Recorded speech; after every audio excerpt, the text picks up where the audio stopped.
الحمد لله رب العالمين والعاقبة للمتقين والصلاة والسلام على سيد الأشرف الأنبياء والمرسلين أما بعد فأعوذ بالله من الشيطان الرجيم بسم الله الرحمن الرحيم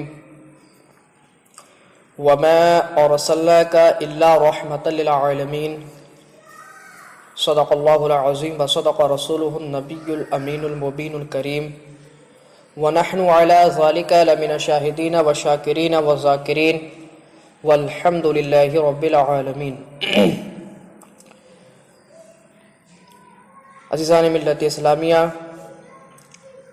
آئیے سب سے پہلے آقا نامدار، مدینے کے تاجدار، دونوں عالم کے مالک و مختار، رحمت دو جہاں احمد مجتبی محمد مصطفیٰ صلی اللہ علیہ وسلم کی بارگاہ میں ایک مرتبہ محبت و عقیدت کے ساتھ درود شریف کا نذرانہ پیش کریں وآواز بلند اللہم صلی علی سیدنا و مولانا محمد وعلی آل سیدنا و مولانا محمد وبارک وسلم۔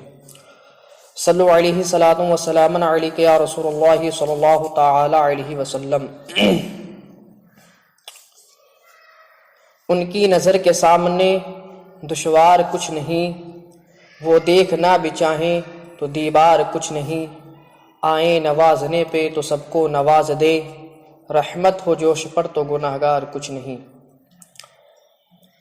وہ ہر عالم کی رحمت ہیں، کسی عالم میں رہ جاتے، وہ ہر عالم کی رحمت ہیں، کسی عالم میں رہ جاتے، یہ ان کی مہربانی کہ یہ عالم پسند آیا۔ عزیزان ملت اسلامیہ، میں نے خطبہ مبارکہ کے بعد قرآن کریم کی ایک آیت کریمہ کی تلاوت کا شرف حاصل کیا۔ اللہ رب العزت ارشاد فرماتا ہے وَمَا أَرْسَلْنَاكَ إِلَّا رَحْمَةً لِلْعَالَمِينَ، اے محبوب، ہم نے آپ کو تمام جہانوں کے لیے رحمت بنا کر بھیجا، دونوں عالم کے لیے رحمت بنا کر بھیجا۔ آقا علیہ الصلاۃ والسلام یہاں بھی رحمت ہیں اور وہاں بھی رحمت ہیں۔ آقا علیہ الصلاۃ والسلام انسانوں کے لیے بھی رحمت ہیں، جانوروں کے لیے بھی رحمت ہیں۔ آقا علیہ الصلاۃ والسلام مومنوں کے لیے بھی رحمت بن کر آئے، منافقوں کے لیے بھی رحمت بن کر آئے۔ انسانوں سے بھی آپ پیار فرماتے ہیں، ان پہ رحمت اور شفقت فرماتے ہیں، اور جانوروں سے بھی رحمت اور شفقت فرماتے ہیں۔ آپ نے سنا ہوگا اور بارہا سنتے بھی ہیں علماء کرام کی تقاریروں میں کہ بروز محشر گناہگار، سیاکار، ہم جیسے بدکار انسان حضرت آدم علیہ السلام سے لے کے حضرت عیسیٰ علیہ السلام تک اپنی سفارش کے لیے درخواست کریں گے، گزارشیں کریں گے، مگر تمام انبیاء کرام علیہ السلام ہمیں سفارش سے، شفاعت سے منع فرما دیں گے۔ وہاں جب کوئی ہمارا سفارش گزار نہ ہوگا، ہماری کوئی بات رکھنے والا نہ ہوگا، تب رحمت عالم نوری مجسم، رحمت دو جہاں احمد مجتبی محمد مصطفیٰ صلی اللہ تعالی علیہ وسلم یاد فرمائیں گے ہم کو، تو ہماری شفاعت اللہ کی بارگاہ میں آقا علیہ الصلاۃ والسلام فرمائیں گے۔ عزیزان ملت اسلامیہ، ایک دفعہ کا واقعہ ہے، روایتوں میں آتا ہے کہ حضرت عامر بن انصاری رضی اللہ تعالی عنہ، جو کہ صحابی رسول ہیں، اور یہ وہ صحابی ہیں کہ آقا علیہ السلام کے ظاہری زمانے میں آقا علیہ السلام کا جشن ولادت بنایا۔ یعنی اگر لوگ دلائل مانگے کہ بتاؤ حضور کے زمانے میں کسی صحابی نے حضور کا ولادت بنایا، یہ میلاد بنایا، تو آقا علیہ السلام کا میلاد حضرت عامر انصاری رضی اللہ تعالی عنہ نے بنایا ہے۔ یہ حدیث پاک میں موجود ہے۔ حضرت عامر انصاری رضی اللہ تعالی عنہ ایک مرتبہ حضور نبی اکرم نور مجسم صلی اللہ تعالی علیہ وسلم کی بارگاہ میں حاضر ہونے کے لیے تشریف لے جا رہے تھے۔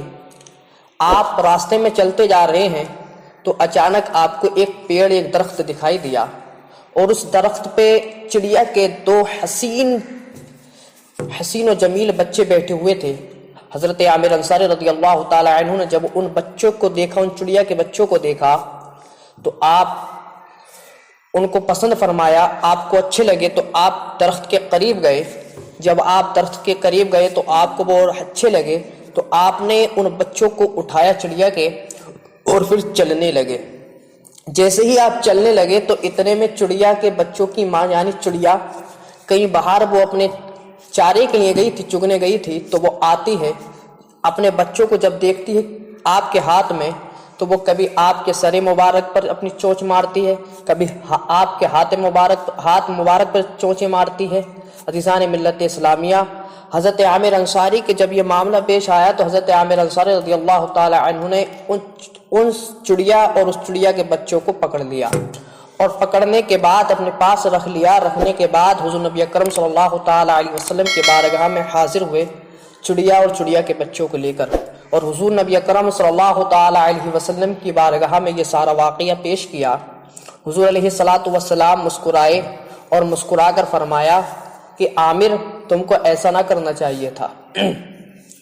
اور حضرت عامر رضی اللہ تعالی عنہ نے جب وہ اپنا پورا اور سارا واقعہ بیان کر دیا تھا تو حضرت عامر رضی اللہ تعالی عنہ سے میرے آقا علیہ الصلاۃ والسلام نے ارشاد فرمایا، اے عامر جب تم چڑیا کے بچے لے کر چل رہے تھے تو یہ چڑیا آپ کے کبھی سر پہ مار رہی تھی، کبھی آپ کے ہاتھ پہ مار رہی تھی؟ حضرت عامر رضی اللہ تعالی عنہ با ادب عرض کرتے ہیں، ہاں یا رسول اللہ صلی اللہ علیہ وسلم۔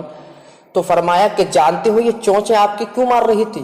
حضرت عامر انصاری رضی اللہ تعالی عنہ عرض کرتے ہیں، یا رسول اللہ میں نہیں جانتا، آپ فرما دیجیے، آپ اس کی وضاحت فرمائیں۔ تو حضور نبی اکرم صلی اللہ تعالی علیہ وسلم نے ارشاد فرمایا کہ عامر یہ چڑیا آپ کے چونچیں مار رہی تھی اور کہہ رہی تھی کہ ہائے میرے بچوں کو چھوڑ دو، خدارا میرے بچوں کو چھوڑ دو، خدارا میرے بچوں کو چھوڑ دو۔ آپ سمجھ نہیں پائے، اس کی بات کو سمجھ نہیں پائے، تم نے اس کے بچوں کو نہ چھوڑا تو آخر کار یہ تھک کر تمہارے گرفت میں آ گئی، اور اس نے کہا کہ جب تم میرے بچوں کو نہ چھوڑ رہے ہو، جب تم میرے بچے ہی آزاد نہیں ہیں تو میں آزاد رہ کے کیا کروں گی۔ حضرت عامر رضی اللہ تعالی عنہ نے اتنا سنا تو وہ افسوس شدہ ہو گئے، غم زدہ ہو گئے۔ نبی اکرم صلی اللہ تعالی علیہ وسلم نے ارشاد فرمایا کہ عامر جاؤ، ان بچوں کو، اس چڑیا کو اور اس چڑیا کے بچوں کو واپس اس کے گھونسلے پہ رکھ کے آ جاؤ۔ عزیزان ملت اسلامیہ، آپ نے دیکھا حدیث پاک سے یہ معلوم ہو گیا اس روایت سے کہ حضور نبی اکرم صلی اللہ تعالی علیہ وسلم انسانوں کے لیے تو رحمت ہے ہی ہے، مومنوں مسلمانوں کے لیے رحمت ہے ہی ہے، مگر پکشیوں سے پرندوں سے بھی کتنی رحمت فرما رہے ہیں، کتنی محبت فرما رہے ہیں کہ جب ان کا صحابی، ان کا غلام بے زبان پکشی کو، بے زبان پرندوں کو اٹھا لے آتا ہے تو میرے آقا علیہ الصلاۃ والسلام کو یہ گوارا نہیں کہ ان کو وہ گرفت میں رکھے۔ عزیزان ملت اسلامیہ، ہمارے آقا علیہ الصلاۃ والسلام وہ عظیم ہستی ہیں، وہ شخصیت ہیں کہ جن کے بارے میں قرآن نے کہہ دیا وما ارسلناک الا رحمۃ للعالمین، کہ محبوب ہم نے آپ کو دونوں جہانوں کے لیے رحمت بنا کر بھیجا۔ عزیزان ملت اسلامیہ، ہمارا وہ قائد، ہمارے وہ آقا ہیں کہ جن کو ایک بے زبان پرندوں پر اتنا رحم آتا ہے، اتنا خیال آتا ہے، تو وہ نبی علیہ الصلاۃ والسلام وہ کیسے چاہیں گے کہ کسی کے گھر میں آگ لگے؟ وہ نبی صلی اللہ تعالی علیہ وسلم وہ آتنکواد کا سبق کیوں دیں گے؟ بلکہ آتنکواد ہمارے نبی صلی اللہ تعالی علیہ وسلم کے آنے سے پہلے تھا۔ جب ہمارے نبی صلی اللہ علیہ وسلم آ گئے تھے تو آتنکواد کا صفایا ہو گیا، ختم ہو گیا۔